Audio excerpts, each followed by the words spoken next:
जय हिंद everyone. Welcome to Vidyapant academy. मैं विकास पाठक आज आप लोगों के लिए एक नया इनिशिएटिव लेके आया हूं। आज मैं आप लोगों के लिए एक न्यू बैच शुरू करने वाला हूं जो कि फ्री ऑफ कॉस्ट होगा। कोई पैसे नहीं देने आप लोगों को, बस आप लोगों को आराम से घर पे बैठना है, एक बुक और पेन लेके बैठना है, कॉपी पेन लेके बैठना है और बस हमारी वीडियोस को देखना है, ठीक है। क्योंकि आज क्या होने वाला है, मैं आप लोगों को फुल अकाउंटेंसी पढ़ाने वाला हूं। 24 फरवरी, जैसे कि आप लोगों को पता है 24 फेब आप लोगों का बोर्ड्स का एग्जाम है और बहुत सारे लोगों ने अभी तक पढ़ाई नहीं की होगी। आप लोग अभी भी सोच रहे होंगे यार कैसे चलेगा, क्या काम होगा। कोई बच्चे ट्यूशन जाते हैं, कुछ बच्चे घर पे टाइम पास करते हैं, तो सभी बच्चों के लिए वन स्टॉप सॉल्यूशन है। आप लोग चैनल पे आ जाओ, फटाफट बुक कॉपी लेके बैठ जाओ और हम शुरू करने जा रहे हैं अपना chapter number 1 without wasting any time, accounting for partnership form fundamentals. ठीक है, तो वीडियो को एंड तक देखना और जोर जोर अपने दोस्तों के साथ शेयर करना, दबा के एकदम शेयर कर देना ताकि हमारा चैनल भी थोड़ा वायरल हो जाए। हम भी जो आप लोगों के लिए गुड इनिशिएटिव लेके आ रहे हैं हमें भी अच्छा लगे। क्योंकि देखो बच्चों, एट द एंड हमें खुशी तब मिलेगी जब हमें लगेगा कि बच्चे अच्छा रिस्पांस दे रहे हैं हमारी वीडियोस पे। तो डू लाइक एंड शेयर, ठीक है। और उससे पहले आज मैं आप लोगों को एक डायलॉग के साथ क्लास शुरू करवाने वाला हूं। जली को आग कहते हैं, जली को आग कहते हैं और बुझी को राग कहते हैं, और जो गधों को भी अकाउंट्स और इकोनॉमिक्स में टॉप करवा दे उसे विकास पाठक यानी कि कॉमर्स का बाप कहते हैं। तो चलिए without wasting any time let's start our class. देखिए आज का जो हमारा चैप्टर होने वाला है, चैप्टर नंबर 1, जिसका नाम है अकाउंटिंग फॉर पार्टनरशिप फर्म। ये आप लोगों के फाइनल एग्जाम में कम से कम 5 नंबर का आएगा। 3 नंबर का एक क्वेश्चन आने वाला है और 1 मार्क्स के 2 यहाँ पे न्यूमेरिकल आने वाले हैं। तो थ्योरी न्यूमेरिकल सब कुछ करवाता हूं विदाउट वेस्टिंग एनी टाइम। चलिए लेट्स स्टार्ट। देखिए सबसे पहले आप लोगों को समझना है, ठीक है, सबसे पहले जो हमारा टॉपिक आएगा, सबसे पहले आप लोगों को यह समझना है कि भाई पार्टनरशिप होता क्या है, what is the meaning of partnership. एक बात मैं आपको जल्दी से बता देता हूं। देखिए पार्टनरशिप बिजनेस जो भी होता है इसको गवर्न किया जाता है। गवर्न मतलब कि इसके सारे जितने भी रूल्स एंड रेगुलेशंस है, ये सारे रूल्स एंड रेगुलेशंस बनाए गए हैं बच्चों पार्टनरशिप एक्ट 1932 में। एक एक्ट है जिसका नाम है द इंडियन पार्टनरशिप एक्ट 1932। बस उसी में सारा पार्टनरशिप का रूल्स एंड रेगुलेशंस लिखा है। तो पहला क्वेश्चन आप लोगों के लिए, पार्टनरशिप का रूल्स एंड रेगुलेशंस कहां लिखा है? इंडियन पार्टनरशिप एक्ट 1932 में। अब देखिए एक एक्ट होता है तो उसमें बहुत सारे सेक्शंस होते हैं, बहुत सारे पेजेस होते हैं, बहुत सारे चैप्टर्स होते हैं जिनमें अलग अलग चीजें लिखी रहती हैं। तो इसका बच्चों एक सेक्शन है जिसका नाम है सेक्शन नंबर 4। ये सेक्शन याद रखिएगा, सेक्शन नंबर 4। यहां पे पार्टनरशिप का डेफिनेशन दिया है। डेफिनेशन क्या है मेरे साथ आप लोग लिखेंगे, पार्टनरशिप इज द रिलेशनशिप, बड़े ध्यान से सुनना, partnership is the relationship between 2 और मोर पीपल। बहुत ध्यान से सुनिएगा, partnership is the relationship between 2 और मोर पीपल who agreed, ठीक है, मेरी हैंडराइटिंग थोड़ी खराब है तो आप लोग मैनेज कर लेना, ठीक है। who agreed to share future profits and losses and carried on by all or any of them acting for all, any of them acting for all। अब देखो कुछ बच्चों का डेफिनेशन देख के दिमाग खराब हो जाता है कि ओ माय गॉड सर इतना बड़ा डेफिनेशन है कैसे याद होगा। अरे सिंपल सा है, मैं बताता हूं। देखो पार्टनरशिप इज द रिलेशनशिप, आप जो भी पार्टनरशिप पढ़ने वाले हो ये एक रिश्ता है। रिलेशनशिप जैसे होता है ना, पापा मम्मी भाई बहन दोस्त यार, जितने भी रिश्ते होते हैं, पार्टनरशिप एक रिश्ता है और कुछ नहीं है। Partnership is the relationship between 2 और मोर पीपल, 2 या 2 से ज्यादा लोगों के बीच का जो रिश्ता होता है उसी को पार्टनरशिप कहते हैं। मतलब इस रिश्ते में 2 या 2 से ज्यादा लोग रहते हैं। Who agreed to share future profits and losses, और इन सारे लोगों ने अग्री किया होता है कि भाई जो भी प्रॉफिट लॉस होगा हम सब मिल बांट के शेयर करेंगे, किसी एक का नहीं होने वाला है। And carried on by all और any of them acting for all. ये एक बहुत इंपॉर्टेंट बात है, कैरिड ऑन बाय ऑल, या तो सारे लोग काम करेंगे उस पार्टनरशिप बिजनेस में, और एनी ऑफ देम या फिर कुछ लोग काम करेंगे, एक्टिंग फॉर ऑल सबके लिए काम करेंगे। तो फिर से रिपीट कर देता हूं, पार्टनरशिप एक रिश्ता होता है जहां पे 2 या 2 से ज्यादा लोग रहते हैं। उन सब ने अग्री किया होता है कि जो भी पीएनएल होगा वो हम सब आपस में बांटेंगे, और या तो कुछ लोग काम करेंगे या सारे लोग काम करेंगे, बट वो सबके बिहाफ पे काम करने वाले हैं। दैट्स इट, खत्म, और कुछ नहीं है। सेक्शन 4 में दिया गया था। अब एक बात जो आप लोगों को समझनी पड़ेगी वो ये है बच्चों कि इनमें से कुछ इंपॉर्टेंट टर्म्स है जो कि हमें हमारे यहां डेफिनेशन में मिलते हैं, जो कि आगे काम आएंगे। देखिए सबसे पहले एक टर्म मार्क कर लीजिएगा रिलेशनशिप, ठीक है। उसके बाद एक टर्म मार्क कर लीजिएगा 2 और मोर पीपल। उसके बाद एक टर्म मार्क कर लीजिएगा अग्रीमेंट। उसके बाद एक टर्म मार्क कर लीजिएगा प्रॉफिट एंड लॉस, और एक लास्ट टर्म मार्क कर लीजिएगा कैरिड ऑन बाय ऑल और any of them acting for all. क्यों मैंने ये मार्क करवाए 1 2 3 4 5, मैंने ये 5 टर्म क्यों मार्क करवाए अगले टॉपिक में समझो। देखो नेक्स्ट टॉपिक आता है बच्चों हमारा फीचर्स ऑफ पार्टनरशिप। अगला हमारा टॉपिक है फीचर्स ऑफ पार्टनरशिप। एक पार्टनरशिप बिजनेस के क्या क्या फीचर्स होते हैं, क्या क्या विशेषताएं होती है। नंबर 1, सबसे पहला विशेषता होता है बच्चों की ये एक बिजनेस होता है। बिजनेस का मतलब होता है कि यहाँ पे प्रॉफिट के लिए काम किया जाएगा, समाज सेवा नहीं करना है, एनजीओ वगैरह नहीं है कि यहाँ पे समाज सेवा करेंगे, यहाँ पे बिजनेस होगा, ठीक है। तो जो पीएनएल मैंने मार्क करवाया था ना वो इसी के लिए कि पार्टनरशिप एक बिजनेस होता है। दूसरा, टू और मोर पीपल, यहां पे दो या दो से ज्यादा लोग रहते हैं। अब देखिए यहीं पे क्वेश्चन आता है कि एक पार्टनरशिप बिजनेस का मैक्सिमम लिमिट कितना होता है, तो याद रखिएगा मिनिमम 2 लोग होने चाहिए, मैक्सिमम 50 लोग होने चाहिए, 50 से ज्यादा लोग नहीं हो सकते। एक बोर्ड का पीवाईक्यू है कि एक बिजनेस में 43 पार्टनर्स हैं, तो वो और मैक्सिमम कितने लोगों को ऐड कर सकते हैं, तो मैक्सिमम वो लोग 7 लोगों को ऐड कर सकते हैं। अब कमेंट में मेरे क्वेश्चन का जवाब देना कि अगर एक किसी बिजनेस में 43 पार्टनर्स हैं तो मैक्सिमम कितने पार्टनर्स बिजनेस को छोड़ सकते हैं कि वो एक पार्टनरशिप बिजनेस कंटिन्यू रहे। फटाफट चैट बॉक्स में कर दो कमेंट, ठीक है। तो नेक्स्ट, 2 और मोर पीपल। एक और बात याद रखिएगा, ये जो मिनिमम और मैक्सिमम लिमिट है कि 2 से लेके 50 लोग रहेंगे, सीयूईटी में पूछा है कि ये कहां पे लिखा हुआ है, तो गधे बच्चे बोल देते हैं कि सर ये तो इंडियन पार्टनरशिप एक्ट 1932 में लिखा है, सिंपल सा क्वेश्चन है।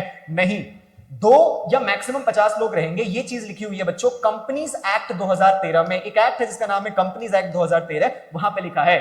शॉकिंग, पार्टनरशिप की चीज कंपनी में लिखी है, बिल्कुल ऐसे ही किया गया है। एक और बात याद रखिएगा, कंपनीज एक्ट में बोला गया है कि मैक्सिमम भी 50 है, लेकिन जो हमारे देश की सेंट्रल गवर्नमेंट है यानी कि जो केंद्र सरकार है, मोदी मोदी मोदी, वो लोग चेंज कर सकते हैं। मोदी जी जो है, सेंट्रल गवर्नमेंट जो है, वो चाहे तो इसको चेंज कर सकती है, बढ़ा या कम कर सकती है। एक बात बस लिखा है कि अगर वो बढ़ाएंगे तो मैक्सिमम वो लोग 100 लोगों को कर सकते हैं। तो याद रखिएगा अभी फिलहाल पार्टनरशिप में मैक्सिमम 50 लोग रहते हैं, बट चाहे तो सेंट्रल गवर्नमेंट बढ़ा के उसको मैक्सिमम 100 कर सकती है, 100 से ज्यादा कभी नहीं करेगी। तीसरा, थर्ड जो बच्चों विशेषता होता है किसी भी पार्टनरशिप फर्म का, वो होता है बच्चों अनलिमिटेड लाइबिलिटी। अनलिमिटेड लाइबिलिटी का मतलब क्या होता है, देखिए समझिए। मान लीजिए कि आपके बिजनेस में एसेट्स हैं टोटल 1 लाख रुपए के और आपके बिजनेस में लाइबिलिटीज हैं टोटल 2 लाख रुपए की। अब होगा क्या, जब आप अपने बिजनेस को बंद करोगे तो आपके लाइबिलिटीज आपसे पैसा मांगेंगे। 2 लाख की लाइबिलिटीज है, एसेट्स है 1 लाख के, तो आप 1 लाख तो दे दोगे इनको, जो बच गया 1 लाख वो कहां से लाओगे। अब यहीं पे खेल आता है बच्चों अनलिमिटेड लाइबिलिटी का। अनलिमिटेड लाइबिलिटी का मतलब होता है कि अगर आपके बिजनेस के एसेट्स को देने के बावजूद आपकी लाइबिलिटीज पे नहीं हुई, तब पार्टनर्स को अपना पर्सनल एसेट्स बेचना पड़ेगा और पर्सनल एसेट्स से उनको अपनी लाइबिलिटीज की पेमेंट करनी पड़ेगी। तो याद रखिएगा अनलिमिटेड लाइबिलिटी बेसिकली एक डिसएडवांटेज होता है। यहां पे अगर आप अपने लाइबिलिटीज का पेमेंट नहीं कर पाते हो तो आपका घर जाएगा, आपके घर के जो पर्सनल एसेट्स हैं वो आपको बेचने पड़ेंगे, तब जाके पेमेंट होगा। एक चीज होती है बच्चों लिमिटेड लाइबिलिटी, जो कि आपको कंपनीज में देखने को मिलती है। लिमिटेड लाइबिलिटी में क्या होता है कि वहां पे अगर मान लो एसेट्स आपके सारे चले गए बिजनेस के और आपने लाइबिलिटी का पेमेंट नहीं हो पाया, फॉर एग्जांपल यही सिचुएशन है, 1 लाख आपने दे दिया बट 1 लाख अभी भी बचा है। अब बिजनेस मना कर सकता है, बोल सकता है कि हमारे पास कुछ भी नहीं है और यहां पे कोई भी अगेंस्ट में उनके खिलाफ गवाही या अगेंस्ट में कुछ काम नहीं होगा। तो याद रखिएगा पार्टनरशिप अनलिमिटेड लाइबिलिटी प्रॉब्लमेटिक, क्योंकि अगर नहीं दे पाओगे तो आपका पर्सनल एसेट बिकेगा। नेक्स्ट, फोर्थ होता है बच्चों अग्रीमेंट। याद करिए मैंने अग्रीमेंट भी मार्क करवाया था। अग्रीमेंट का मतलब होता है कि पार्टनरशिप बिना अग्रीमेंट के कभी भी शुरू नहीं हो सकता है। अग्रीमेंट होना बहुत जरूरी है। अग्रीमेंट कुछ नहीं है, आगे मैं बता रहा हूं, टेंशन मत लो, ठीक है। उसके बाद बच्चों पांचवा होता है बच्चों कैरिड ऑन बाय ऑल और any of them acting for all. इसका मतलब क्या होता है, देखिए कभी कभी ऐसा होता है कि पार्टनरशिप बिजनेस में कुछ लोग काम करते हैं बट कुछ लोग काम नहीं करते, उनका बस मनी लगा हुआ है बिजनेस में। तो इस सिचुएशन में क्या हो रहा है कि कुछ तो काम कर रहे हैं बट वो सारे के लिए काम कर रहे हैं, तो वही चीज बताया जा रहा है कि कैरिड ऑन बाय ऑल, या तो सारे लोग काम करेंगे और any of them acting for all. तो बच्चों ये कुछ विशेषताएं होती है जो कि पार्टनरशिप के बारे में होती है कि वो एक बिजनेस होता है, 2 और मोर पीपल होते हैं, अनलिमिटेड लाइबिलिटी होती है, अग्रीमेंट होता है, कैरिड ऑन बाय ऑल और any of them acting for all. I hope आप लोगों को इतनी बातें समझ में आ गई होंगी। कुछ नहीं समझ में आए तो वीडियो को रिवाइंड कर लो, रिवाइंड करके देख लो यूट्यूब में फीचर क्यों है, ठीक है। चलिए नेक्स्ट टॉपिक बच्चों हमारा जो आता है इसमें, वो आता है बच्चों मिनिमम एंड मैक्सिमम पार्टनर्स। तो ये मैंने अभी थोड़ी देर पहले बताया था कि मिनिमम 2 हो सकते हैं एंड मैक्सिमम 50 हो सकते हैं। कहां लिखा है ये बात, पार्टनरशिप एक्ट में नहीं, कंपनीज एक्ट 2013 में। और किसके पास कंट्रोल है, सेंट्रल गवर्नमेंट के पास कंट्रोल है। चलिए आगे बढ़ते हैं। नेक्स्ट बच्चों हमारा टॉपिक आता है यहां पे अग्रीमेंट। देखिए अग्रीमेंट क्या होता है, अग्रीमेंट का मतलब हो गया बेसिकली बच्चों कि अपने सारे ना रूल्स एंड रेगुलेशंस को, जितने भी आपके टर्म्स एंड कंडीशंस हैं उसको डिस्कस कर लेना। जैसे आप फोन में कुछ ऐप डाउनलोड करते हो तो तुरंत आता है ना, जैसे ही आप खोलोगे तो टर्म्स एंड कंडीशन आता है, बिना पढ़े आप अग्री कर देते हो, पूरा आपका फोन का डेटा लीक हो जाता है, ठीक है। वही चीज है अग्रीमेंट, मतलब कुछ नहीं। अग्रीमेंट मतलब मान लो एक बिजनेस है और वो बिजनेस एक पार्टनरशिप बिजनेस है, तो क्या वो बिना बात किए हुए, बिना अग्रीमेंट किए हुए शुरू हो सकता है? बिल्कुल नहीं। कोई भी बिजनेस अगर शुरू हो रहा है, 2 या 2 से ज्यादा लोग हैं, तो वहां पे अग्रीमेंट तो मैंडेटरी है। याद रखिएगा जितने भी बिजनेस जहां पे 1 से ज्यादा इंसान होता है, वहां पे विदाउट एग्रीमेंट कोई बिजनेस हो ही नहीं सकता है। ऐसा होगा कि ABC तीनों का एक बिजनेस है और इनका कभी अग्रीमेंट ही नहीं हुआ था, कभी ना कभी तो होगा। तो याद रखिएगा अग्रीमेंट का मतलब होता है discussing the terms and conditions of the business, और अग्रीमेंट जो होता है वो मैंडेटरी होता है, मतलब बिना अग्रीमेंट के आप पार्टनरशिप को नहीं कर सकते। सो अग्रीमेंट इज मैंडेटरी। लेकिन एक यहां पे कैच है, समझना ध्यान से। देखो बच्चों, अग्रीमेंट जो होता है ना वो दो टाइप का होता है, एक होता है बच्चों ओरल और एक होता है रिटन। दो प्रकार के अग्रीमेंट्स होते हैं, one is oral and one is written. Oral मतलब बातचीत करके आपने कुछ अग्रीमेंट कर दिया, ठीक है। रिटन, रिटन का मतलब होता है लिख पढ़ के आपने स्टैम्प पेपर वगैरह पे सब कुछ मतलब बिल्कुल एकदम जेन्युइन लीगल तरीके से कुछ किया है। देखिए पार्टनरशिप एक्ट में बोला है कि आप अग्रीमेंट आपको करना है, ये नहीं बोला कि कौन सा वाला करना है। तो आप ओरल भी कर सकते हो, आप रिटन भी कर सकते हो, पेपर में कंफ्यूज करने के लिए देता है। Written agreement is mandatory in partnership form, answer होगा नो, ना ऐसा कुछ नहीं है, ठीक है। एक लास्ट बात देखिए, अग्रीमेंट दो टाइप का, ओरल रिटन। रिटन अग्रीमेंट का एक और नाम होता है, इसी को बोलते हैं बच्चों पार्टनरशिप डीड। तो जो बच्चे परेशान होते हैं ना कि भाई पार्टनरशिप डीड क्या है, पार्टनरशिप डीड कुछ नहीं, when agreement is in written form it is called partnership deed. समझ में आ गया? तो मेरा second question, is partnership deed mandatory in partnership form, बताइए यस और नो। चलिए आगे बढ़ते हैं। तो हमने मिनिमम मैक्सिमम कर लिया, अग्रीमेंट हम लोगों ने कर लिया, ठीक है। नेक्स्ट टॉपिक पे चलते हैं हम लोग, जो हमारा अगला टॉपिक आ रहा है बच्चों इस टॉपिक इस चैप्टर में, that is types of partner. Next हमारा टॉपिक आता है टाइप्स ऑफ पार्टनर। समझिए ध्यान से टाइप्स ऑफ पार्टनर क्या है, पहले आप लोग समझो कि पार्टनर किसको बोला जाता है। देखिए पार्टनर मतलब owner of a partnership form. एक पार्टनरशिप बिजनेस में जो मालिक होता है उसको बेसिकली बोल दिया जाता है पार्टनर। अलग अलग बिजनेस में मालिक का अलग अलग नाम होता है। सोल प्रोप्राइटरशिप में मालिक को प्रोप्राइटर बोला जाता है, हिंदू फैमिली बिजनेस में मालिक को कर्ता बोल दिया जाता है, कंपनी में मालिक को शेयर होल्डर बोल दिया जाता है। सिमिलरली एक पार्टनरशिप बिजनेस में जो मालिक होता है उसको पार्टनर बोला जाता है। अब देखिए टाइप्स ऑफ पार्टनर, ये आप लोगों ने क्लास 11th के बीएसटी में पढ़ा होगा कि पार्टनर अलग अलग टाइप के होते हैं। जैसे एक होता है एक्टिव पार्टनर। एक्टिव पार्टनर एक ऐसा पार्टनर होता है जिसने बिजनेस में पैसा लगाया है और जो रोज रोज काम करने भी आता है, उसको एक्टिव पार्टनर कहते हैं। एक होता है बच्चों स्लीपिंग, या फिर जिसको बोला जाता है डोरमेंट पार्टनर। डोरमेंट पार्टनर एक ऐसा पार्टनर होता है जिसने पैसा तो लगाया है बट वो काम करने नहीं आता कभी भी बिजनेस में, कभी कभार वो काम करने आ जाता है, तो वो है डोरमेंट पार्टनर। एक जैसे होता है बच्चों for example nominal partner. Nominal partner का मतलब होता है कि कोई पार्टनर है, उसने अपना नाम दे रखा है बिजनेस में, उसका नाम यूज किया जाता है कि ये भी हमारे बिजनेस में पार्टनर है, ताकि बिजनेस और ज्यादा फेमस हो। जैसे फॉर एग्जांपल ये अकेडमी है, विद्यापति अकेडमी, एमएस धोनी एक दिन आके कहता है कि मैं भी इस अकेडमी में मालिक हूं, मैं भी इस अकेडमी का ओनर हूं, तो इससे होगा क्या, बिजनेस की गुडविल बढ़ेगी, ज्यादा कस्टमर्स अट्रैक्ट होंगे। तो नॉमिनल पार्टनर ऐसे पार्टनर होते हैं, ऐसे फेमस पर्सन होते हैं जो कि अपने आप को किसी बिजनेस के साथ अटैच कर लेते हैं। इन लोगों ने पैसा वैसा कुछ नहीं लगाया होता है, बस इनके नाम की वजह से बिजनेस इनको लेता है ताकि और कस्टमर्स अट्रैक्ट हो। तो ये कुछ टाइप्स ऑफ पार्टनर्स होते हैं, ये उतना ज्यादा इंपॉर्टेंट टॉपिक नहीं है। खैर चलिए आगे बढ़ते हैं। नेक्स्ट टॉपिक आता है बच्चों हमारा who can't be a partner. Next हमारा टॉपिक आता है who can't be a partner. Partner कौन नहीं बन सकता। देखिए तीन ऐसे प्रकार के लोग हैं जो कभी भी पार्टनर नहीं बन सकते। समझ में आ गया, मतलब इनके अंदर कैपेबिलिटी ही नहीं है। अब वो तीन लोग हैं कौन, देखिए सबसे पहले हो गए माइनर्स। माइनर्स मतलब कि ऐसे लोग जो कि 18 साल से कम के होते हैं। 18 से कम के जो लोग होते हैं उनको माइनर्स बोल दिया जाता है। माइनर्स को पार्टनरशिप बिजनेस में अलाउड नहीं होता, परमिशन नहीं होता। बस एक कंडीशन है, कंडीशन ये है कि अगर आपने माइनर को लिया तो आपको हमेशा उसको प्रॉफिट देना पड़ेगा। बिजनेस को प्रॉफिट हो चाहे लॉस हो, कुछ भी हो, माइनर को हमेशा प्रॉफिट मिलना चाहिए, वरना लोग उसको गधा बना सकते हैं ना, बिजनेस में उल्लू बना देंगे कि भाई लॉस हो रहा है उसको लॉस देंगे। माइनर को क्या उतना पता है। तो माइनर का एक नियम बनाया गया कि आप ले तो सकते हो बट उसको हमेशा प्रॉफिट देना पड़ेगा। तो एक बिजनेस के लिए ना वो एक लाइबिलिटी की तरह हो जाता है कि भाई प्रॉफिट होगा तो ठीक है, लॉस हुआ तो इस गधे को भी हमें पैसे देने पड़ेंगे, इसीलिए लोग माइनर को लेते ही नहीं है। तो माइनर पहला ऐसा पर्सन है जिसको नहीं लिया जा सकता, बट स्पेशल कंडीशन है उसके लिए, ठीक है। दूसरा हो गया बच्चों people with unsound mind. People with unsound mind का मतलब से पुनीत सुपरस्टार जैसे लोग हो गए, या जैसे वो कोई मिल गया का रोहित मेहरा है ना, ओ ओ ओ ओ वो हो गया, ठीक है। इन लोगों का जो मेंटल कैपेसिटी है वो उतना बढ़िया नहीं है, तो इसलिए ये लोग पार्टनरशिप में पार्टनर नहीं बन सकते, ठीक है। और last people prohibited by the court. People prohibited by the court, अगर कोर्ट ने किसके ऊपर बैन लगा दिया कि भाई तुम तो एक बिजनेस में पार्टनर नहीं बनोगे, तो वो भी नहीं बन सकता। तो minor, people with unsound mind, people prohibited by the court. I hope आप लोगों को इतनी बातें समझ में आ गई होंगी, ठीक है। चलिए नेक्स्ट अगले टॉपिक पे आते हैं। तो हम लोगों ने डेफिनेशन पढ़ लिया, हम लोगों ने फीचर्स पढ़ लिए, हम लोगों ने एग्रीमेंट वगैरह पढ़ लिया, हम लोगों ने मिनिमम मैक्सिमम पढ़ लिया, हम लोगों ने बच्चों टाइप्स ऑफ पार्टनर पढ़ लिया। Next things mentioned in the deed. Things mentioned in the deed, भाई जो डीड होती है, डीड आप लोगों ने आई होप गेस कर लिया होगा, तो मैं आंसर बता देता हूं। Deed is not mandatory. Deed mandatory नहीं होता, क्योंकि डीड मतलब होता है रिटन, रिटन मैंडेटरी नहीं होता। अग्रीमेंट होता तो हम कहते हैं मैंडेटरी। देखिए थिंग्स रिटन इन डीड, ठीक है। डीड में क्या लिखा हुआ रहता है, तो कुछ नहीं लिखा रहता। जैसे नेम ऑफ द बिजनेस हो गया, बिजनेस का नाम क्या है, नेचर ऑफ द बिजनेस, हमारे बिजनेस में होने क्या वाला है, पार्टनर्स का डिटेल्स लिखा होगा, इंटरेस्ट ऑन कैपिटल लिखा रहेगा, इंटरेस्ट ऑन ड्राइंग्स लिखा रहेगा। तो यही सब बेसिक चीजें हैं जो कि आप पार्टनरशिप डीड में लिखते हो। That's it. ये तो कॉमन सेंस वाली बात है, कोई भी बच्चा गेस कर लेगा इस टॉपिक को, ठीक है। चलिए आगे बढ़ते हैं, नेक्स्ट टॉपिक पे आते हैं।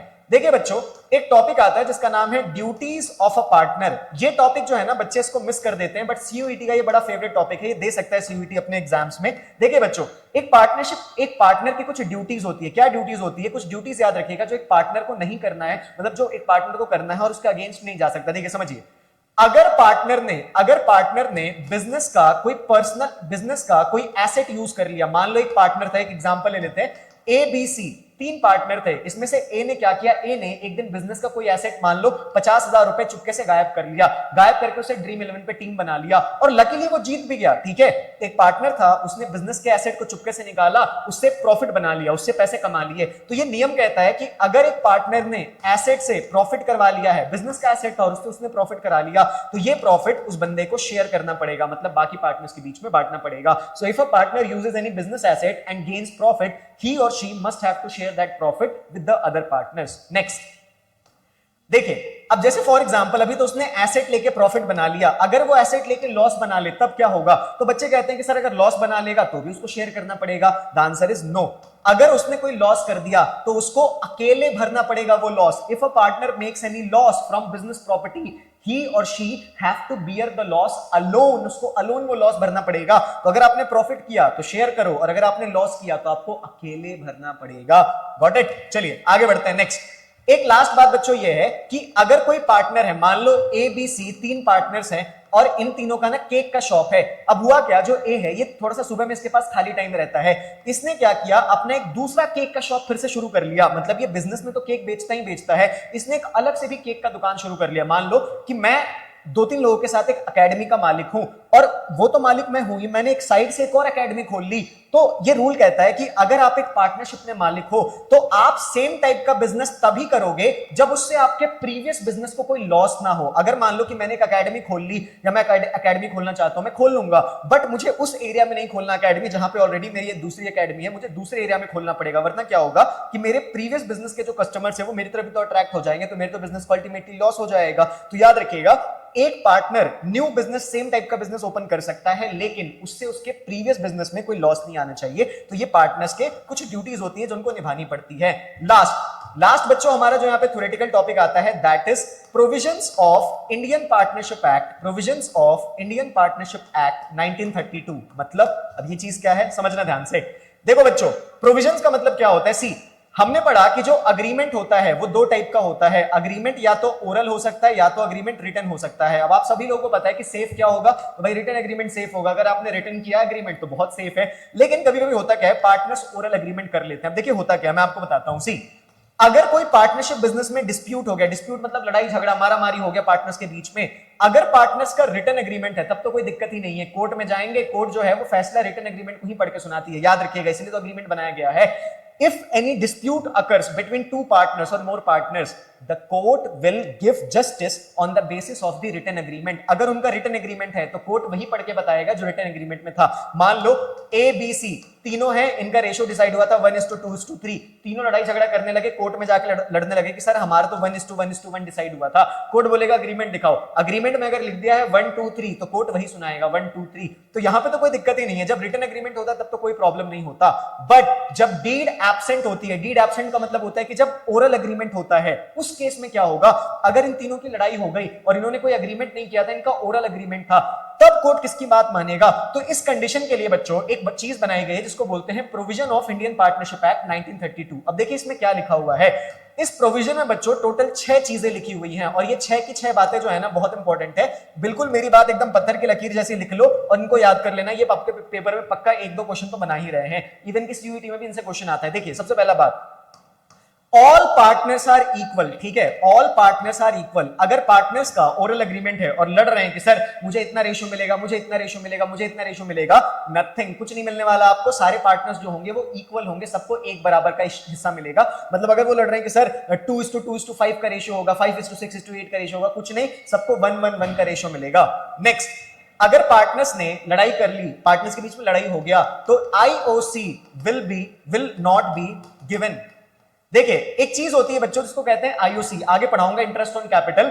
Interest on capital will not be given. Partners को इंटरेस्ट ऑन कैपिटल नहीं मिलेगा अगर उनका अग्रीमेंट जो है वो ओरल था, मतलब डीड नहीं थी उनकी। ठीक है, next, IOD will not B charge, इनसे कोई भी इंटरेस्ट ऑन ड्राइंग्स चार्ज नहीं की जाएगी। ये भी क्या होता है आगे बता रहा हूं, टेंशन मत लो, बस इतना याद रखना कि आईओसी में गिवन शब्द आता है और आईओडी में चार्ज शब्द आता है, क्योंकि बहुत बार ना उल्टा दे देता है, तो प्लीज इसको देख लेना अच्छे से।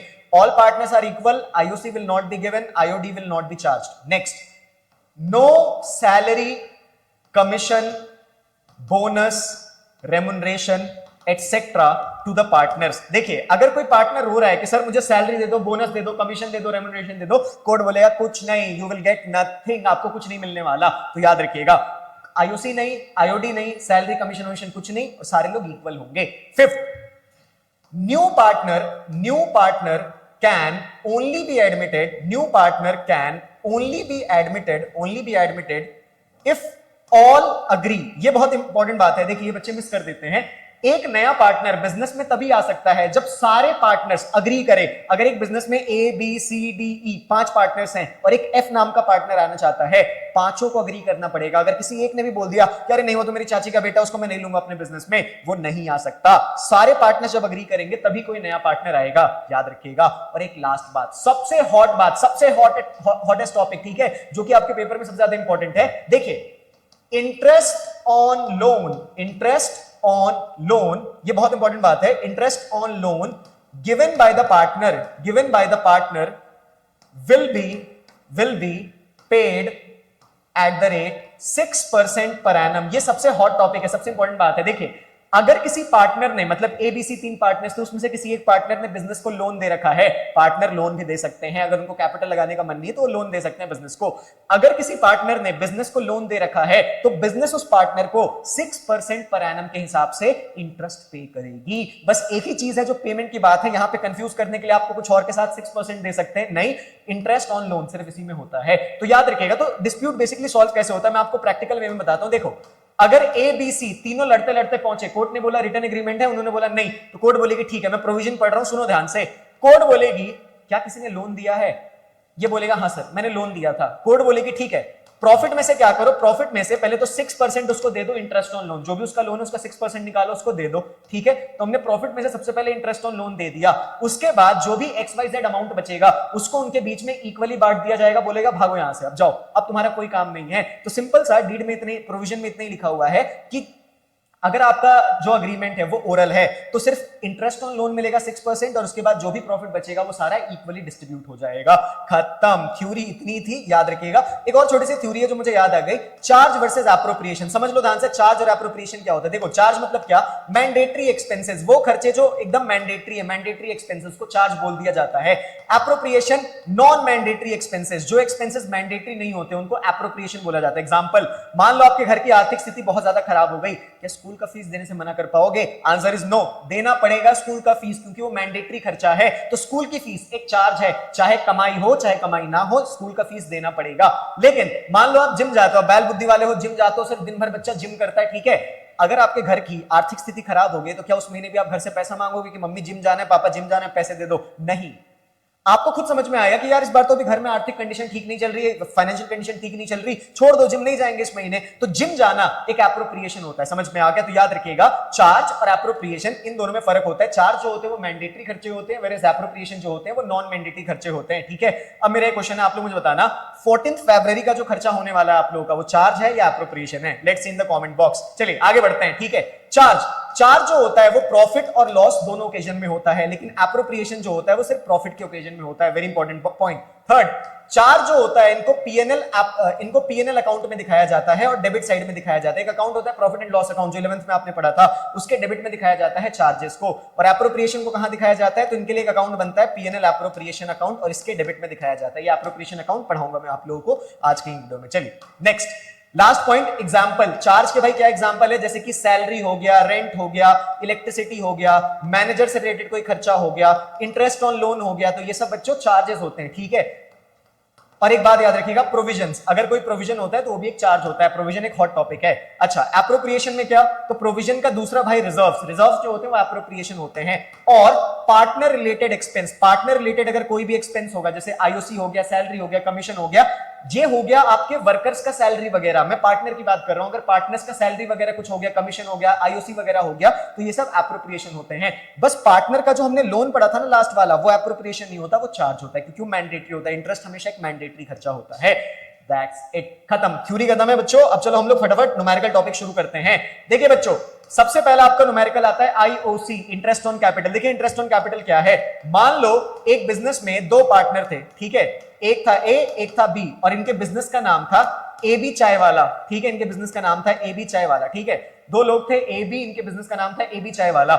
इन्होंने कुछ ना कुछ ऑब्वियसली अपने बिजनेस में कैपिटल लगाया होगा। तो इकोनॉमिक्स का कॉन्सेप्ट याद करो। इकोनॉमिक्स कहता है कि कुछ फैक्टर्स ऑफ प्रोडक्शन होते हैं, उन फैक्टर्स ऑफ प्रोडक्शन को कुछ मिलता है फैक्टर पेमेंट। तो याद रखिएगा, पार्टनर्स अपने बिजनेस में जो भी कैपिटल लगाते हैं, ये इस कैपिटल के बदले में आईओसी मांगते हैं अपने बिजनेस से कि चलो भाई आईओसी दे दो हमें, इंटरेस्ट ऑन कैपिटल दे दो। तो इंटरेस्ट ऑन कैपिटल अगर पार्टनर के पॉइंट ऑफ व्यू से देखा जाए तो एक इनकम होती है, बट अगर बिजनेस के पॉइंट ऑफ व्यू से देखा जाए तो ये एक एक्सपेंस होता है। और हम हमेशा अकाउंटिंग बिजनेस के पॉइंट ऑफ व्यू से करते हैं, तो कभी पेपर में पूछेगा तो एक्सपेंस पे टिक मार देना, आईओसी एक एक्सपेंस होता है। आई होप आप लोगों को इतनी बातें समझ में आ गई होंगी, ठीक है। चलिए नेक्स्ट आगे बढ़ते हैं। तो ये चीज आपको समझ में आ गई। अब इसका कैलकुलेशन कैसे होगा, बड़ा सिंपल सा है। देखो आईओसी का बच्चों सिंपल सा फॉर्मूला होता है ओपनिंग कैपिटल। आईओसी हमेशा ओपनिंग कैपिटल से निकलता है, प्लीज याद रखिएगा, मल्टीप्लाइड बाय रेट। रेट का मतलब हो गया परसेंटेज, जो क्वेश्चन में दिया रहेगा, मल्टीप्लाइड बाय टाइम। जितने भी टाइम के लिए उन लोगों ने अपने बिजनेस में लगाया है वो कैपिटल, उसे मल्टीप्लाई कर देना। Capital into rate into time, capital into rate into time, capital into rate into time. I hope आप लोगों को समझ में आ गया होगा। अब मेरे क्वेश्चन का आंसर दे दो। ए बी, इनका कैपिटल था 1 लाख और 2 लाख, ठीक है। ए बी दो लोग थे, इनका कैपिटल था 1 लाख और 2 लाख। इन्होंने 1 अप्रैल 2020 को अपने बिजनेस की शुरुआत की थी, ठीक है। इनका आईओसी है बच्चों 9% पर एनम का, ठीक है। और आप लोग फटाफट बताओ कि 31 मार्च को इनका इंटरेस्ट कितना होगा। 1 2 3 4 5, चलिए मैं बताता हूं। देखिए 1 लाख है तो लिख दो 1 लाख, इसको मल्टीप्लाई कर दो 9% से और मल्टीप्लाई कर दो टाइम से। 1 अप्रैल को इन लोगों ने लगाया था और 31 मार्च तक आपको कैलकुलेट करना है, पूरे 12 मंथ्स का कैलकुलेट करना है। तो 12/12 ये तो कट ही जाएगा, 0 0 मल्टीप्लाई कर दो 9000 आ जाएगा, ठीक है। कुछ बच्चे बोलेंगे सर आप गधे हो क्या, आप टाइम से बार बार क्यों मल्टीप्लाई कर रहे हो, समझ में आएगा आपको बाद में, ठीक है। टीचर्स नहीं बताते क्योंकि वो गधे हैं। कॉमर्स मुश्किल सब्जेक्ट नहीं होता है, बस कुछ फ्रॉड लोग आपको कॉमर्स पढ़ा रहे हैं और वो आपको इजीली नहीं पढ़ा पा रहे हैं, ठीक है। Commerce is a very easy subject. जो मेरे स्टूडेंट्स उनको पता होगा कमेंट कर देना। चलिए तो देखिए 1000 इंटू 9 9000। सिमिलरली इसका 2 लाख है, ठीक है, तो सेम वही चीज 2 लाख इंटू 9/100 इंटू 12/12, ठीक है, तो 18,000 उसका आ जाएगा। दैट्स इट, और कुछ नहीं था बच्चों इंटरेस्ट ऑन कैपिटल।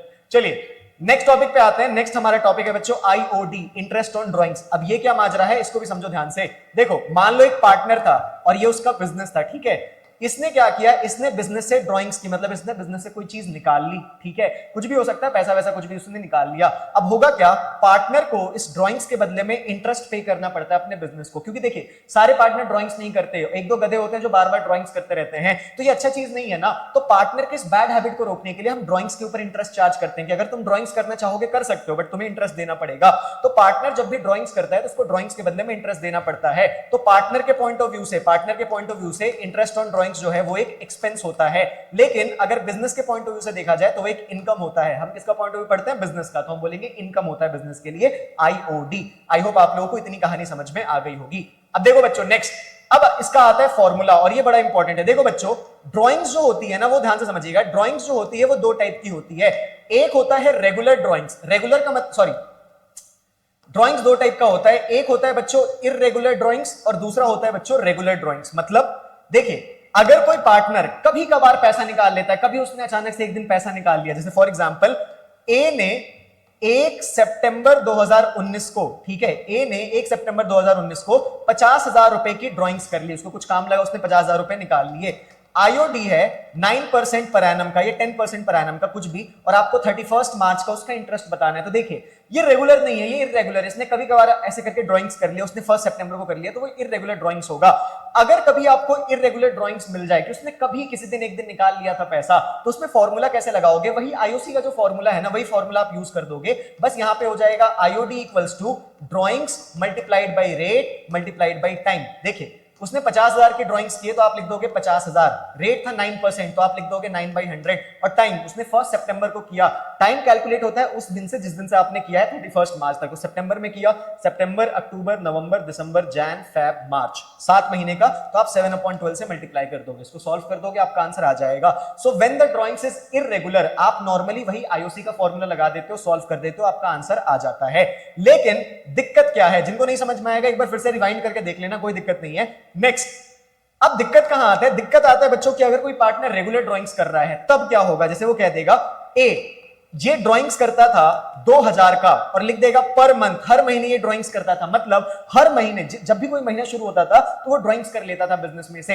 अब कैसे निकलेगा इंटरेस्ट? यहां पे तो दिक्कत आ गया। ठीक है, अच्छा एक तो दिक्कत ये आ गया कि भाई वो पर मंथ ड्राइंग्स करता था, और ऐसे दे देगा कि जैसे बिगिनिंग में दे देगा या मिड में दे देगा या एंड में दे देगा और कह देगा कि रेट जो है वो 10% पर एनम का है। अब सॉल्व करके दिखाओ। तो यहां पे बच्चे बहुत ज्यादा परेशान होते हैं, बट कोई बात नहीं है, जब मैं हूं तो फिक्र क्यों कर रहे हो आप लोग। देखो, अगर बच्चों कभी भी रेगुलर ड्राइंग्स होता है तो रेगुलर ड्राइंग्स का बच्चों फॉर्मूला थोड़ा अलग होता है। इसका फॉर्मूला होता है टोटल ड्राइंग्स, इसका फॉर्मूला होता है total drawings multiplied by rate multiplied by average time period, जिसको मैं शॉर्टकट में कहता हूं एटीपी, एवरेज टाइम पीरियड। मतलब सबसे पहले निकालो टोटल ड्राइंग्स। अगर वो 2000 कर रहा है तो साल में 12 बार करेगा, तो यानी कि वो 24,000 की उसने ड्राइंग्स की। ठीक है, मल्टीप्लाइड बाई रेट, रेट कितना दिया है क्वेश्चन में? तो भाई क्वेश्चन में 10% पर एनम का रेट दिया हुआ है।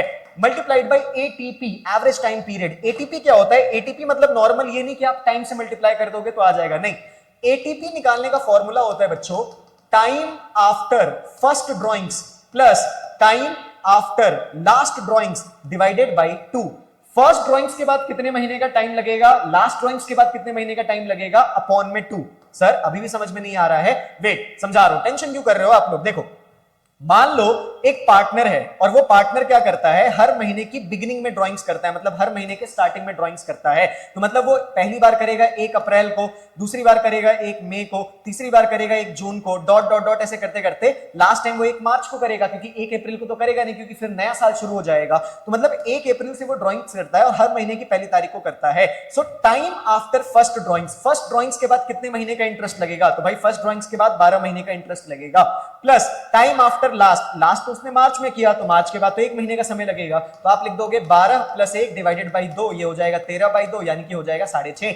आपके टीचर आपको रटवाते हैं, बोलेंगे कि रट लो, बिगिनिंग का होगा 6.5, मिड का होगा 6 और एंड का होगा 5.5, क्योंकि उनको खुद कॉन्सेप्ट नहीं पता कि निकलता कैसे है। सिंपल सा है, कुछ नहीं है, फर्स्ट के बाद कितना टाइम बचा प्लस लास्ट के बाद कितना टाइम बचा डिवाइडेड बाई 2। ठीक है, एक बार फिर से रिपीट करा देता हूं। देखो, अगर मान लो कोई बंदा मिड में निकाल रहा है तो कैसे निकलेगा?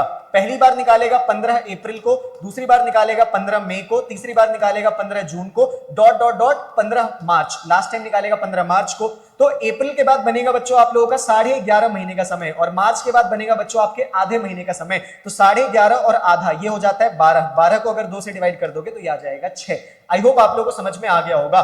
फिर भी नहीं समझ में आया तो कोई बात नहीं, याद कर लो। देखो, अगर बच्चों मंथ का दिया है और मंथ का बच्चों अगर दिया है स्टार्टिंग या दिया है मिड या दिया है एंड, अगर स्टार्टिंग दिया है तो 6.5/12, अगर मिड दिया है तो 6/12 और अगर एंड दिया है तो 5.5/12, रट लेना। अच्छा, एक तो हो गया बच्चों आप लोगों का मंथली। सेम क्वार्टरली भी कभी कभी पूछा जा सकता है, क्वार्टरली में भी सेम आप दिमाग लगाओगे। ठीक है, अगर क्वार्टरली का बच्चों स्टार्ट दिया है तो क्वार्टरली का स्टार्ट अगर कभी भी फॉर एग्जांपल दिया है तो देखिए क्वार्टर का कैसे शुरू होता है। क्वार्टर जो होता है वो ऐसे होता है, अप्रैल मई जून, जुलाई अगस्त सितंबर, अक्टूबर नवंबर दिसंबर, जैन फेब मार्च। तो पहली बार निकालेगा 1/4 को और लास्ट बार निकालेगा 1/1 को। तो इसके बाद बनेगा बच्चों 12 महीने का समय, इसके बाद बनेगा बच्चों 3 महीने का समय अपॉन में 2। तो ये हो जाएगा बच्चों 15/2, 15/2 करते हो तो 7.5 आ जाता है। तो स्टार्टिंग ऑफ द क्वार्टर 7.5। अच्छा, फिर दे देगा मिड ऑफ द क्वार्टर दे देगा तो 6 निकलता है, और अगर एंड ऑफ द क्वार्टर दे देगा तो 4.5 होता है। याद रखिएगा, 7.5, 6 और 4.5। तो याद रखिएगा, मंथ का मिड और क्वार्टर का मिड दोनों में हमेशा सेम आंसर आता है। ठीक है, आई होप आप लोगों को इतनी बातें समझ में आ गई होंगी। तो मैंने रेगुलर इररेगुलर दोनों ड्राइंग्स बता दिया। एक बस क्वेश्चन समझ लो, कभी कभी ना ड्राइंग्स दे देगा मान लो 10,000, उसके बाद रेट दे देगा मान लो 7% पर एनम, लेकिन टाइम नहीं बताएगा कि किस दिन उसने ड्राइंग्स की। इतना तो समझ में आ रहा है ना कि रेगुलर ड्राइंग्स है, क्योंकि पर मंथ वगैरह ये सब तो कुछ लिखा ही नहीं है। रेगुलर ड्राइंग्स नहीं है, इररेगुलर है। तो इररेगुलर में आप करते हो drawings into rate into time. अब ड्राइंग्स तो पता है 10, रेट आपको पता है 7%, ये पता है 10,000, ये आपको पता है 7%, लेकिन टाइम क्या? तो जब आपको टाइम नहीं पता होता है बच्चों, तो आप एक एवरेज मान लेते हो 6/12 का। हम मान लेते कि नहीं उसने स्टार्टिंग में किया होगा, ना ही एंड में किया होगा, बीच में किया होगा। मान लो आपका एक दोस्त है, आपने उससे पूछा कि भाई तेरा जेंडर क्या है, वो कुछ नहीं बोल रहा है, तो आप उसको क्या मान लेते हो कि यार ऐसा तो नहीं कर सकते कि लड़का होगा, ऐसा तो नहीं कर सकते लड़की होगा, हम बोलते हैं बीच वाला होगा, ठीक है कि ये तो यार मिड वाला पर्सन है। सेम चीज है कि अगर बच्चों आप लोग ड्राइंग्स का, आपको डेट नहीं पता कि ड्राइंग्स किस दिन हुई है, 6 महीने का निकाल लो, साल के बीच में होगा ड्राइंग्स। सिंपल, ये आ चुका है, बहुत बार सीयूटी वगैरह में क्वेश्चन पूछता है। चलिए नेक्स्ट टॉपिक पे आते हैं बच्चों। नेक्स्ट हमारा टॉपिक आता है सैलरी। सैलरी का कैसे कैलकुलेशन होता है? सैलरी तो सबसे बच्चों वाला टॉपिक होता है। देखो, अगर कभी सैलरी दिया हुआ है पर मंथ, तो उसको मल्टीप्लाई कर दो 12 से। मैं महीने का 10,000 कमाता हूं, मेरी साल की सैलरी कितनी होगी? 10,000 इंटू 12, 1,20,000। अगर बच्चों कभी पर क्वार्टर दिया है, ठीक है, क्वार्टर याद रखिएगा, क्वार्टर मतलब 3-3 महीने के टाइम को क्वार्टर बोला जाता है, साल में 4 क्वार्टर्स होते हैं। अगर कभी पर क्वार्टर का दिया है तो क्वार्टर के टाइम पे इंटू 4 कर देना। अगर कभी बच्चों दिया है हाफ ईयर, सैलरी पर हाफ ईयर, तो उसको मल्टीप्लाइड बाई 2 कर देना। और अगर कभी दिया है एनुअल सैलरी या सैलरी पर एनम दिया है, तो उसको इंटू 1 या कुछ करने की जरूरत नहीं है। तो सैलरी का तो ऐसे कैलकुलेशन होता है। आई होप आप लोगों को समझ में आ गया होगा, सैलरी भी आ गया। नेक्स्ट, मैं थोड़ा जल्दी जल्दी इसलिए पढ़ा रहा हूं बच्चों क्योंकि मुझे वन शॉट करवाना है, और वन शॉट में ये चीज आपको समझ में आनी चाहिए और थोड़ा जल्दी जल्दी समझना पड़ेगा क्योंकि काम नहीं चलेगा। फैब आने वाला है, 24 फैब को आपका एग्जाम है, तो मेहनत करना पड़ेगा। नेक्स्ट टॉपिक हमारा बच्चों आ जाता है कमीशन। कमीशन कैसे होता है समझो ध्यान से। कमीशन में पहले तो 2 टॉपिक्स बनते हैं। एक बनता है बच्चों बिफोर चार्जिंग, और एक वाला एक केस बनता है बच्चों जिसका नाम है आफ्टर चार्जिंग। 2 अलग अलग कमीशन के केसेस होते हैं, बिफोर चार्जिंग, आफ्टर चार्जिंग। इसमें क्या होता है समझो ध्यान से। अगर मान लो कह रहा है कि किसी बंदे को मान लो फॉर एग्जांपल बिजनेस का प्रॉफिट है 1,10,000 और कह रहा है कमीशन 10% बिफोर चार्जिंग। अगर कह रहा है कमीशन 10% बिफोर चार्जिंग, तो ये कैसे निकलेगा?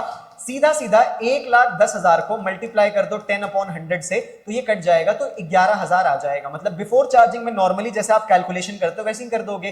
प्रॉफिट है, प्रॉफिट का 10% निकाल दोगे तो आ जाएगा। बट अगर सेम क्वेश्चन बोल दे कि भाई प्रॉफिट है 1,10,000 का और कमीशन जो है वो होने वाला है 10%, बट बोल देगा आफ्टर चार्जिंग, आफ्टर चार्जिंग अगर कभी भी लगा दे तो आपको ऐसे निकालना है 1,10,000 मल्टीप्लाइड बाई 10 अपॉन में आप क्या लिखते हो? 100 लिखते हो? नहीं, आफ्टर चार्जिंग वाले में जो भी परसेंटेज दिया रहता है उसको 100 में जोड़ देना। तो अगर 100 में 10 जोड़ोगे तो 110 बन जाएगा। इसको सॉल्व कर लोगे बच्चों तो ये आ जाएगा 10,000। तो याद रखिएगा दोनों में डिफरेंस होता है। कमीशन हमेशा कम आफ्टर चार्जिंग वाले में आता है। बिफोर में ज्यादा कमीशन आएगा, आफ्टर में कम आएगा। बिफोर में डायरेक्टली मल्टीप्लाई कर दो, आफ्टर में जो परसेंटेज होगा उसको 100 में नीचे ऐड कर देना। जैसे फॉर एग्जांपल 5% है आफ्टर चार्जिंग, तो 5/105 हो जाएगा। आई होप आप लोगों को समझ में आ गया होगा। तो ये कुछ बेसिक बातें थी जो मुझे लगता है कि आपको समझ में आ गई होंगी। अब हम आते हैं बच्चों चैप्टर के न्यूमेरिकल में कि आपको चैप्टर में और क्या पढ़ना है। ये तो कुछ बेसिक न्यूमेरिकल्स हो गए जो कि आपको पता ही होना चाहिए। अब इन सबका बच्चों मिक्सचर आएगा पीएनएल एप्रोप्रिएशन अकाउंट। तो समझो ध्यान से पीएनएल एप्रोप्रिएशन अकाउंट क्या होता है। ज्यादा नहीं, मैं बस 10 मिनट और लूंगा, 10 मिनट में आपका क्लास डन हो जाएगा। देखिए बच्चों, सबसे पहला टॉपिक हमारा आता है पीएनएल एप्रोप्रिएशन। ये क्या होता है? देखिए बिजनेस में अकाउंटिंग कैसे होती है। बिजनेस में सबसे पहले बनता है ट्रेडिंग अकाउंट, ट्रेडिंग अकाउंट के बाद बनाया जाता है पीएनएल अकाउंट। पीएनएल अकाउंट में आपको मिलता है बिजनेस का बच्चों नेट प्रॉफिट। अब होता क्या है, अब इस नेट प्रॉफिट को पार्टनर्स के बीच में बांटना होता है, क्योंकि जब हम 11th में पढ़ रहे थे सोल प्रोप्राइटरशिप, तो वहां पे जो भी प्रॉफिट लॉस हो रहा था वो किसी एक इंसान का हो जा रहा था, क्योंकि अकेला मालिक है, सब कुछ उसी के जेब में जाएगा, तो हम उसको सीधा बैलेंस शीट में कैपिटल में जोड़ देते थे, याद होगा आपको। बट पार्टनरशिप में क्या है, पार्टनरशिप में जो भी प्रॉफिट एंड लॉस होगा वो किसी एक का नहीं है, वो मल्टीपल लोगों का है। तो हम इस प्रॉफिट एंड लॉस को बांटने के लिए एक अकाउंट बनाते हैं जिसका नाम है पीएनएल एप्रोप्रिएशन अकाउंट, और ये एक नॉमिनल अकाउंट होता है। जैसे आपने मूवी का सीन देखा है ना कि चोर चोरी करके आएंगे, फिर सारे लोग एक जगह पे बैठेंगे, बॉटल खुलेगी और सारे लोग क्या करेंगे, पैसा बांटेंगे, एक तेरा, एक तेरा, एक तेरा, एक मेरा। सेम वही चीज है कि साल भर जो भी प्रॉफिट एंड लॉस हुआ उसको बांटने के लिए कि किस पार्टनर को कितना दिया जा रहा है, बनता है आपका पीएनएल एप्रोप्रिएशन अकाउंट। चलिए अब ये कैसे बनता है वो मैं आपको बताता हूं। देखो सिंपल सा अकाउंट होता है, कुछ भी नहीं है इसमें, ठीक है। अब मैं ऑब्वियसली न्यूमेरिकल क्वेश्चन नहीं करवाऊंगा यहाँ पे, न्यूमेरिकल की क्लास कभी और लगेगी, अगर आप लोग को अच्छा लगेगा तो बताना, मैं न्यूमेरिकल की भी क्लास कराऊंगा, ठीक है। मैं अभी बेसिकली आपको समझा देता हूं कि ये बनता कैसे है। रुक जाओ अच्छे से। देखिए सबसे पहले आप क्या करोगे, आप यहां पे लिख दोगे डेबिट, आप यहां पे लिख दोगे पर्टिकुलर्स, उसके बाद लिख दोगे अमाउंट, फिर आप लिखोगे यहां पे पर्टिकुलर्स, फिर यहां पे आप लिखोगे अमाउंट और यहां पे लिख दोगे credit. This is your debit, this is your credit. अब देखो पीएनएल एप्रोप्रिएशन अकाउंट में क्या करना, पीएनएल एप्रोप्रिएशन अकाउंट आप जब भी बनाओगे तो सबसे पहले पीएनएल एप्रोप्रिएशन में आता है बच्चों नेट प्रॉफिट या नेट लॉस, जो क्वेश्चन में दिया रहेगा। अगर क्वेश्चन में दिया है नेट प्रॉफिट तो आप यहां पे लिख दीजिएगा बाय नेट प्रॉफिट। अब क्यों सर, क्यों ऐसा है? अभी मैंने थोड़ी देर पहले बताया था, पीएनएल एप्रोप्रिएशन अकाउंट जो होता है वो एक नॉमिनल अकाउंट होता है। नॉमिनल अकाउंट का रूल होता है debit all expenses and losses, credit all incomes and gains. तो अगर गेन है, प्रॉफिट है, तो उसको क्रेडिट में दिखाएंगे, एक्सपेंस होता तो डेबिट में दिखाते। तो याद रखिएगा, क्वेश्चन में अगर नेट प्रॉफिट दिया है तुरंत उसको क्रेडिट साइड में डाल देना, और अगर क्वेश्चन में नेट लॉस दिया है तो नेट लॉस को हमेशा डेबिट में डाल देना। तो क्वेश्चन में देखना कि क्या दिया है, प्रॉफिट दिया है या लॉस दिया। 99% केसेस में प्रॉफिट दिया रहता है। प्रॉफिट है तो क्रेडिट में, लॉस है तो डेबिट में, सबसे पहला पॉइंट। उसके बाद सबसे पहले मैं क्रेडिट क्लियर करा देता हूं। क्रेडिट में मात्र एक चीज और जाएगा, एंड दैट इज आईओडी। क्यों? थोड़ी देर पहले मैंने बताया था, इंटरेस्ट ऑन ड्राइंग्स जो होता है वो बिजनेस के लिए इनकम होता है। हम बिजनेस के पॉइंट ऑफ व्यू से अकाउंटिंग कर रहे हैं, तो एक जाता है नेट प्रॉफिट, एक जाता है आईओडी। मान लो दो पार्टनर्स हैं ए और बी, तो उनका अंदर में ऐसे कैलकुलेशन करके दिखा देना और बाहर में टोटल अमाउंट लिख देना, ठीक है। सबसे पहले जाएगा नेट प्रॉफिट, नेट प्रॉफिट के बाद जाएगा IOD, net profit IOD, net profit IOD. I hope समझ में आ गया होगा। चलिए उसके बाद आते हैं डेबिट साइड। डेबिट साइड में सबसे पहले जाता है नेट लॉस, अगर दिया होगा तो, ठीक है। दोनों नहीं होगा, प्रॉफिट या लॉस में से कुछ एक होगा। इसके बाद सबसे पहले जाएगा पार्टनर्स सैलरी। ऐसा नहीं कि आप फर्स्ट सेकंड करके डालो, आप कुछ भी डाल सकते हो। उसके बाद जाता है सैलरी। सैलरी के बाद आपका जाता है बच्चों कमीशन, पार्टनर का कमीशन। मैनेजर वगैरह का दिया रहेगा वो नहीं जाएगा, पार्टनर से रिलेटेड चीजें जाती हैं। सबसे पहले जाएगा सैलरी, सैलरी के बाद जाएगा कमीशन, कमीशन के बाद जाता है बच्चों आईओसी, इंटरेस्ट ऑन कैपिटल, क्योंकि इंटरेस्ट ऑन कैपिटल एक एक्सपेंस होता है तो वो जाएगा, ठीक है। इसके बाद बस एक लास्ट चीज जाती है बच्चों, जनरल रिजर्व, ठीक है। तो याद रखिएगा, लॉस, सैलरी, कमीशन, और loss, salary, commission, IOC, general reserve, बस इतनी चीजें जाती हैं। Loss, salary, commission, general reserve और आईओसी, इंटरेस्ट ऑन कैपिटल। 5 चीजें, फिर से, लॉस, सैलरी, कमीशन, आईओसी और जनरल रिजर्व, दैट्स इट, ठीक है। उसके बाद कर देना टोटल, ठीक है। टोटल करोगे तो ऑब्वियसली यहीं पे आप लोगों का आने वाला है, तो आप लिख देना यहां पे 2 नेट प्रॉफिट ट्रांसफर्ड। समझ में आ गया? That's it. और उसको क्या करना, प्रॉफिट को लास्ट में नीचे में दोनों के रेशो में बांट देना, जो भी उनका रेशो दिया रहेगा क्वेश्चन में, 1-1 दिया रहेगा तो बराबर ही बांट देना उनके अकाउंट में, ठीक है। आई होप आप लोगों को इतनी बातें समझ में आ गई होंगी, ठीक है। तो फिर से एक बार रिपीट कर देता हूं। डेबिट, डेबिट में गया था बच्चों हमारा लॉस, लॉस के बाद गया था हमारा आईओसी, आईओसी के बाद गया था सैलरी, सैलरी के बाद गया था कमीशन, कमीशन के बाद गया था जनरल रिजर्व। बस ये 5 चीजें जाएंगी। क्रेडिट, क्रेडिट में बच्चों हमारा गया था प्रॉफिट, प्रॉफिट के बाद हमारा गया था आईओडी, दैट्स इट। टोटल करोगे, टोटल करोगे, यहां पे बैलेंस आ जाएगा, बैलेंस आएगा तो आप लिख दोगे 2 नेट प्रॉफिट ट्रांसफर्ड, खत्म। उसको रेशियो में नीचे में बांट देना। अब भगवान से आप लोग प्रे करना कि भाई बिजनेस क्वेश्चन में ना प्रॉफिट ना दे, प्रे कर लेना आप लोग प्रॉफिट ना दे, क्योंकि प्रॉफिट के केस में ना सब कुछ करना पड़ता है। आप भगवान जी से प्रे करना कि हमारे ना क्वेश्चन में लॉस आ जाए, ठीक है।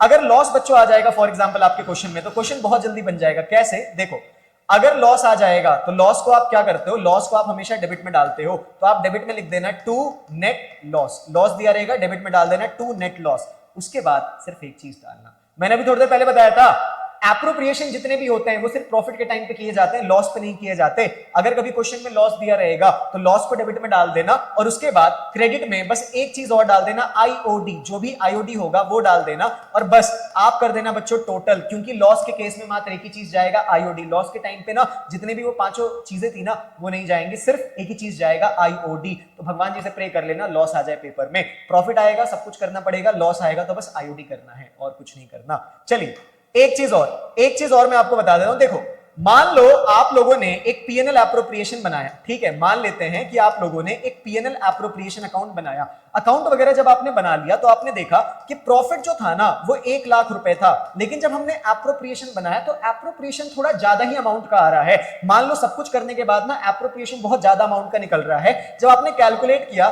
तो ए का एप्रोप्रिएशन मान लेते हैं आ रहा है 2 लाख का, और बी का मान लो एप्रोप्रिएशन आ रहा है 1 लाख का, ठीक है। प्रॉफिट दिया था 1 लाख, जब आपने सब कुछ डाला और जब आप देख रहे हो कि भाई कितना गया, तो आपको ए में दिखा कि भाई ए में तो अभी तक 2 लाख जा चुका है और बी में 1 लाख जा चुका है। तुरंत क्या करना, तुरंत क्वेश्चन को काट देना पूरा, क्योंकि वहां पे गलती हो चुकी है। देखिए, जब भी आपके एप्रोप्रिएशंस प्रॉफिट से ज्यादा हो जाते हैं तो आपको उन एप्रोप्रिएशंस को देना नहीं है। आप एक रेशियो बना लो कि भाई इसको 2 लाख मिल रहा है, इसको 1 लाख मिल रहा है, तो मतलब 2:1 में उनको एप्रोप्रिएशंस मिल रहा है। तो क्या करना, फिर से एक बार पीएनएल एप्रोप्रिएशन बनाना और यहां पे कर देना टोटल, यहां पे चुपचाप पहले टोटल कर देना, और यहां पे आपका आ जाएगा 2 नेट प्रॉफिट ट्रांसफर्ड, और उसको ए और बी के रेशियो में 2:1 में बांट देना। इसको अगर आपने 2:1 में बांटा तो इसको 66,666 मिल जाएगा, और इसको 33,333 मिल जाएगा। किसी को 1 रुपए ज्यादा दे देना, खत्म हो जाएगा। तो मैंने 3 केसेस पढ़ा दिए। प्रॉफिट दिया रहेगा, सब कुछ करना पड़ेगा, लॉस दिया रहेगा, सिर्फ आईओडी करना है। और अगर प्रॉफिट दिया है बट कम है प्रॉफिट और एप्रोप्रिएशंस बहुत ज्यादा हो रहे हैं, तो पहले रफ में सारे एप्रोप्रिएशंस को गिनो कि ए को कितना मिल रहा है, बी को कितना मिल रहा है, उससे एक रेशियो डिराइव करो। जैसे हमारे क्वेश्चन में 2 लाख और 1 लाख मिल रहा था, तो रेशियो था 2:1 का। प्रॉफिट को फिर लास्ट में इसी में बांट दो और कुछ भी करने की जरूरत नहीं है। मैंने सारे केसेस पढ़ा दिए। चलिए आगे बढ़ते हैं।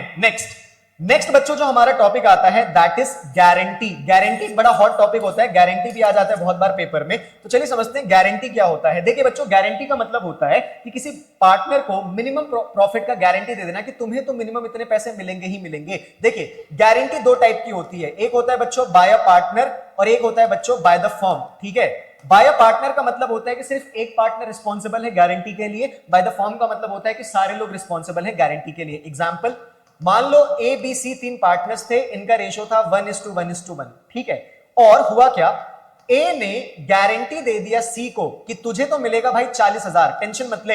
ए जो था उसने ए ने गारंटी दे दिया सी को कि तुझे तो 40,000 मिलेगा। और जब बिजनेस के एंड में प्रॉफिट हुआ तो प्रॉफिट हुआ 90,000 का। अब देखो करना कैसे है, सी अगर प्रॉफिट हुआ 90,000 का तो वो सबके रेशियो में बटेगा 1:1:1 में, तो सबको मिल जाएगा 30-30-30। लेकिन ए ने वादा किया था कि भाई जुबान देता हूं तुझे तो 40 मिलेगा, सी को तो 40 मिला ही नहीं। ठीक है, तो बोलेगा चलो ठीक है अब तुम भरो मेरा पैसा। और ये जो है ना बच्चों, इसको बोला जाता है गारंटी बाय अ पार्टनर, क्योंकि किसी एक पार्टनर ने गारंटी दिया। ठीक है, तो 90,000 का प्रॉफिट है, 30-30-30 सबको 30-30-30 मिल रहा था, बट इसको गारंटी मिली थी कि तुझे तो 40 मिलेगा, बट उसको 40 मिला ही नहीं। ठीक है, तो इस केस में ये क्या करेगा, अपने में से 10,000 माइनस करेगा और इसको 10,000 दे देगा। तो अब जो एंड में प्रॉफिट एंड लॉस का बच्चों डिस्ट्रीब्यूशन होगा, ठीक है, अब एंड में जो पीएनएल का डिस्ट्रीब्यूशन होगा वो कुछ इस टाइप से हो जाएगा। ए मिल रहा था 30 बट ये 10 दे देगा तो इसको मिलेगा 20। ठीक है, बी को तो 30 मिलेगा, उसको कोई मतलब नहीं उन लोगों से, ये बोलेगा मेरा मैटर नहीं तुम लोगों का मैटर है। और सी को 30 मिल रहा था बट 10 और मिल जाएगा तो इसको मिल जाएगा 40। समझ में आ गया। और इसकी जर्नल एंट्री कैसे होगी, देखो जो देता है, जो पैसा दे रहा है उसको डेबिट कर दो और जो पैसा ले रहा है उसको क्रेडिट कर दो। ठीक है, तो एंट्री हो जाएगी S capital account debit to C's capital account. ये मैं आपको आगे चल के 3rd चैप्टर में बहुत अच्छे से पढ़ाऊंगा। और यहां पे आ जाएगा 10,000, यहां पे भी आ जाएगा 10,000। ए दे रहा है तो डेबिट हो जाएगा, सी ले रहा है तो क्रेडिट हो जाएगा, बी से कोई मतलब नहीं। चलिए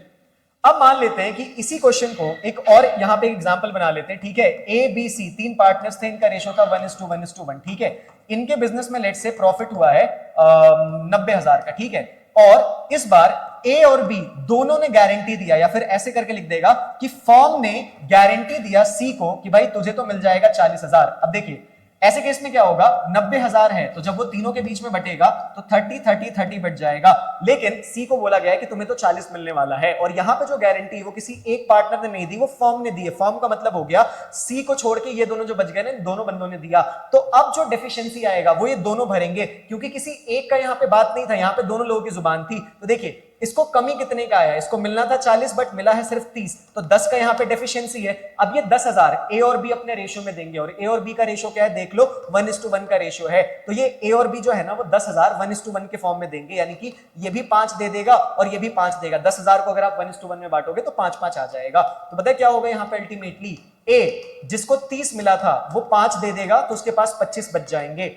बी इसे भी 30 मिला था और ये भी 5 दे देगा तो इसके पास भी 25 बच जाएंगे। और सी इसको 30 मिलने वाला था बट इसको 10 और मिल जाएगा तो इसको 40 मिल जाएगा। यहां पे एंट्री क्या होगी, एंट्री हो जाएगी ए डेबिट बी डेबिट टू सी, क्योंकि ये दोनों दे रहे हैं और इसे मिल रहा है। आई होप आप लोगों को गारंटी भी समझ में आ गया। चलिए अब हम करने जा रहे हैं चैप्टर का लास्ट टॉपिक, जिसका नाम है बच्चों पास्ट एडजस्टमेंट। बहुत ध्यान से समझना पास्ट एडजस्टमेंट क्या है, यही सबसे इंपॉर्टेंट टॉपिक है, यही आपके बोर्ड्स में आने वाला है। ठीक है, एक दिन मैं क्लास लूंगा जहां पे मैं बोर्ड्स के सारे इंपॉर्टेंट क्वेश्चंस को बताऊंगा, तो याद रखना वहां पे जरूर आप लोग ज्वाइन कर लेना। देखिए पास्ट एडजस्टमेंट में क्या है बच्चों, पास्ट एडजस्टमेंट का मतलब होता है कि बिजनेस की सारी अकाउंटिंग हो चुकी है लेकिन बाद में रियलाइज होता है कि अकाउंटिंग गलत सलत हो गई है, अब उसको ठीक करो। तो ये कैसे बनता है, देखो मान लो ए बी सी 3 पार्टनर्स थे, इनका रेशियो था 2:1:2 और इनके बिजनेस में प्रॉफिट हुआ था लेट से इनके बिजनेस में प्रॉफिट हुआ था 50,000 का, या एक अच्छा एग्जांपल लेते हैं, इनके बिजनेस में प्रॉफिट हुआ था लेट से 60,000 का। अब जो अकाउंटेंट था उस मूर्ख ने क्या किया था, पता नहीं कौन सा सस्ता नशा करके वो आया था, उसने सस्ते नशे के चक्कर में प्रॉफिट को इक्वली डिस्ट्रीब्यूट कर दिया। अब देखिए यहां पे होगा क्या बच्चों, देखो सबसे पहले आप लोगों को बच्चों एक टेबल बना लेना है। वो टेबल कैसे बनेगा ध्यान से समझना।